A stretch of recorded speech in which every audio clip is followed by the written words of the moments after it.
Bonjour les amis, comment allez-vous? C'est Olivier Soumamis, spécialiste, coach du management interculturel. Et je continue ma série de vidéos sur des points précis de la culture mexicaine. Et aujourd'hui, je vais vous parler d'un point qui aussi nous complique un peu la vie au quotidien, c'est la susceptibilité des Mexicains. Donc ça, c'est un point qu'il faut absolument prendre en compte parce que les Mexicains sont extrêmement susceptibles. Euh, Nous, Français, nous appartenons au monde latin, nous sommes des latins d'origine, mais parmi le monde latin, nous sommes les moins latins des latins. Et en venant au Mexique, les Mexicains, eux, ce sont les plus latins des latins. Donc la distance culturelle qui nous sépare entre Français et Mexicains, dans le monde latin, c'est la plus grande, d'accord?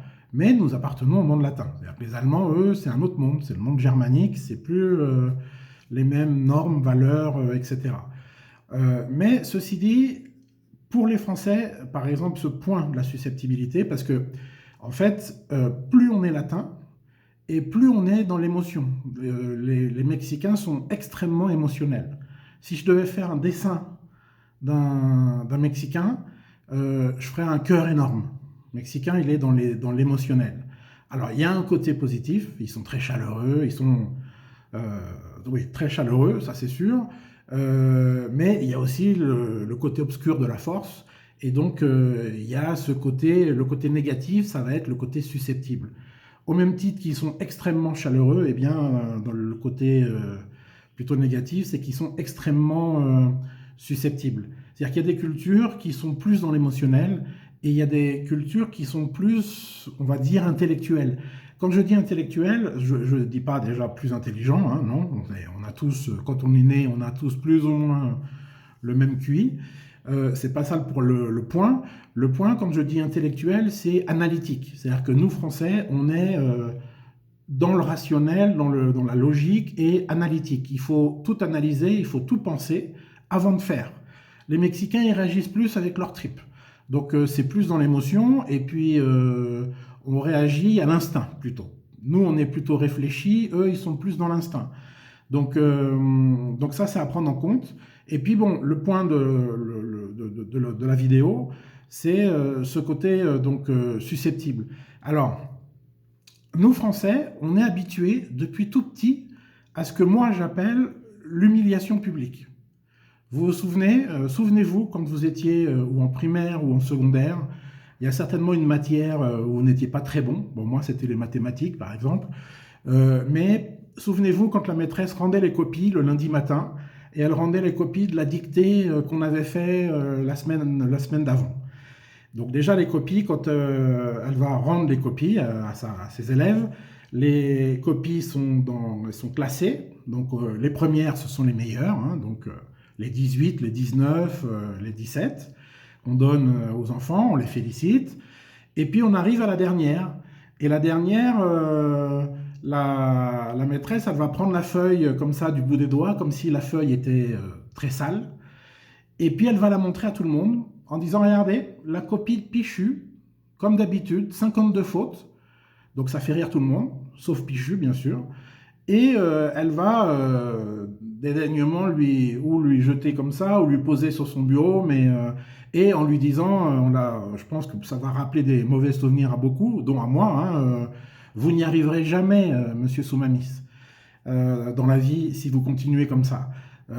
Donc nous, depuis tout petit, et même avant l'école, souvenez-vous, les parents, c'est-à-dire qu'avant même d'aller à l'école, déjà, les parents en France, alors encore une fois, je ne juge pas, je ne dis pas si c'est bien ou pas bien, ça fait partie de notre culture, où par exemple le gamin, on est dans le centre commercial et puis il est parti en courant et les parents lui ont dit de revenir et il ne revenait pas, et quand ils l'attrapent, ils vont lui mettre une fessée devant tout le monde.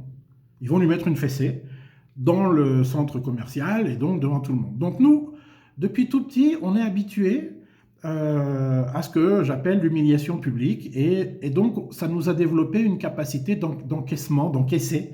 On encaisse. C'est pas agréable, on fait le dos rond, mais on encaisse. Donc ça commence avec les parents à la maison, après c'est la maîtresse à l'école, ou le prof à la fac, et puis ensuite c'est le directeur qui va engueuler comme du poisson pourri devant toute l'équipe, le commercial qui n'a pas atteint l'objectif. Et c'est le seul qui n'a pas atteint l'objectif, et il va se faire engueuler devant tout le monde.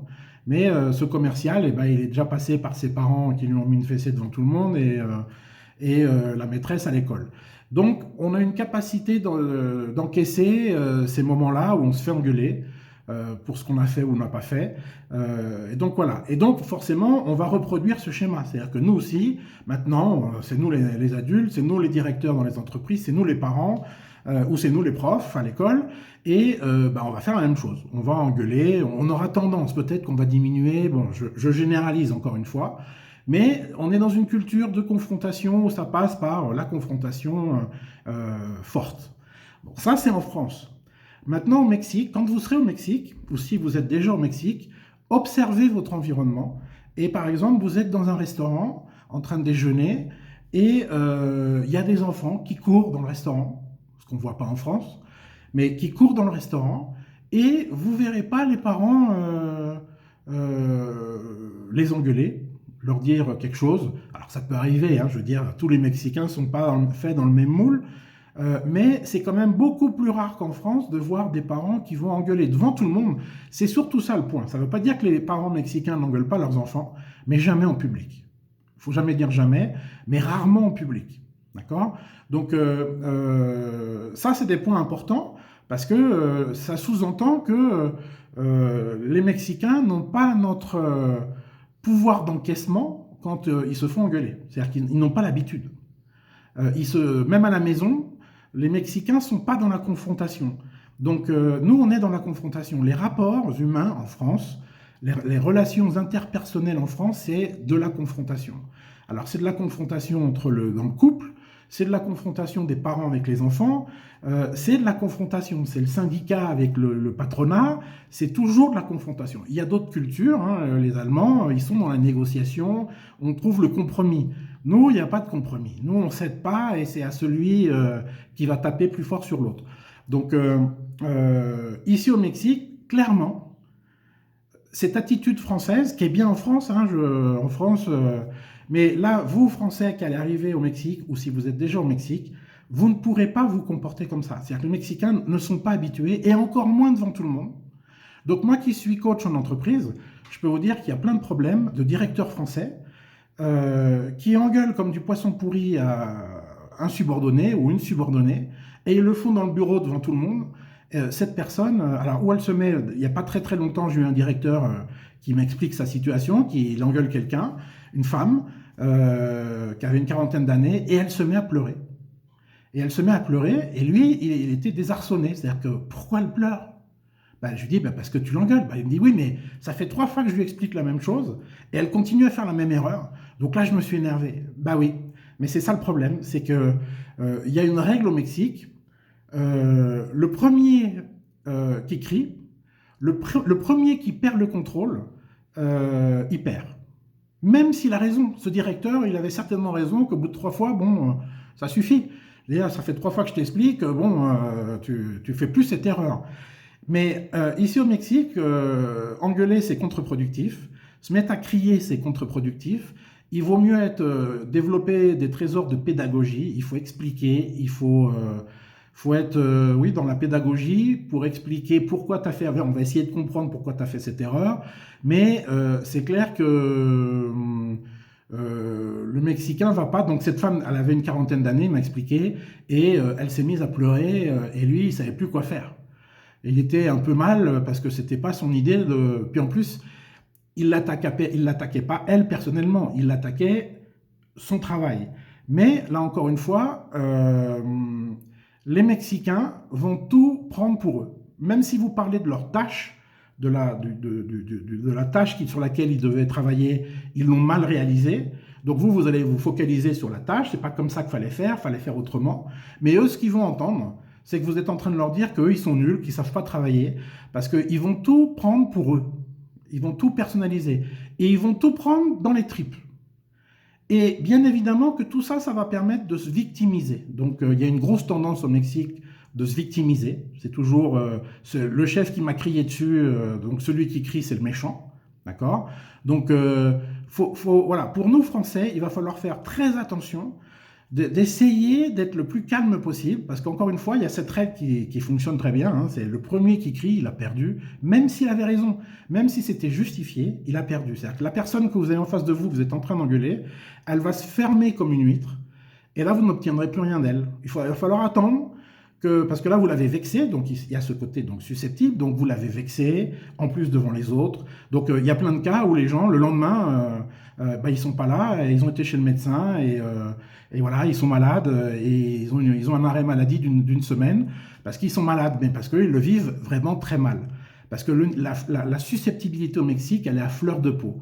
Donc il faut vraiment mettre beaucoup de tact quand on doit dire des choses désagréables, quand on doit dire des choses négatives, quand on doit engueuler quelqu'un, il faut vraiment faire très attention parce que, ils vont se fermer, et puis il faut aussi faire attention parce qu'il peut y avoir un esprit de vengeance de temps en temps au Mexique, donc faire attention aussi, parce que voilà, ils vont le prendre très mal, et tout est pris personnellement. Même si vous ne parlez pas d'eux, vous n'êtes pas en train de leur dire qu'ils sont nuls, vous êtes en train de leur dire que cette tâche-là, elle a été mal réalisée.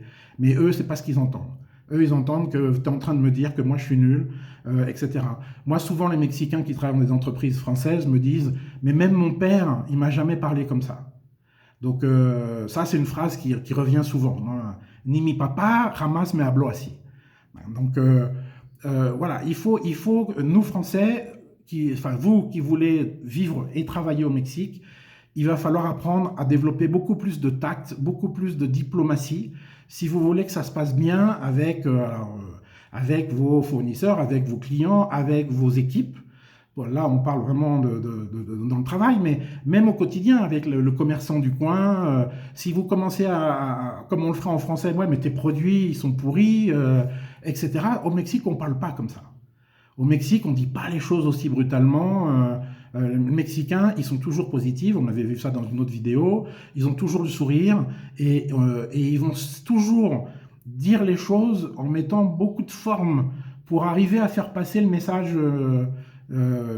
négatif. C'est-à-dire qu'un chef mexicain, pour dire que c'est mal, le travail réalisé, il va dire quelque chose de ce style-là, il va dire « Écoute, c'est bien ce que tu as fait, mais je pense que peut-être que tu aurais pu le faire autrement pour que ça soit un peu mieux. » Voilà, c'est une formule pour essayer. Alors vous allez me dire, ouais, c'est compliqué, on perd du temps. Vous êtes au Mexique. Au Mexique, il faut vraiment faire très attention à cette susceptibilité, parce que sinon vous allez avoir plein de problèmes, de gens qui seront vexés. S'ils sont vexés, ils feront semblant de travailler, ou ils vont ralentir, ou ils saboteront, suivant ce que vous leur avez dit. Ils pourront même saboter le travail éventuellement. Donc vraiment, là vous êtes dans un des pays que je connaisse, où le niveau de susceptibilité est aussi grand. Donc il faut vraiment développer des trésors de patience. Il faut être patient, il faut être tolérant, il faut comprendre. Et puis voilà, il faut beaucoup de diplomatie. Ce qui n'est pas notre fort, parce que nous, dans notre culture, on est très direct. On dit les choses très directement, mais pour les Mexicains, c'est très brutal tout ça. C'est très violent, c'est trop. Donc voilà, c'était le petit conseil du jour. Faites attention à ça, prenez-en compte pour vous éviter pas mal de galères. Une fois que les gens sont vexés ou s'ils sont en colère, là, vous aurez de vraies galères avec eux, quoi. Donc voilà, j'espère que, comme les autres vidéos, ça vous servira. Et on continue. Je vous invite à vous abonner au canal, à la chaîne, pardon, je parle un peu espagnol, donc à la chaîne YouTube, à ma chaîne YouTube. Cliquez également sur la petite clochette, comme ça vous recevrez les notifications des prochaines vidéos. Comme je vous l'ai déjà dit, il y aura une vidéo par semaine, donc ne perdez pas la vidéo suivante. Donc abonnez-vous. Merci bien, à bientôt, au revoir, on se voit à la prochaine vidéo.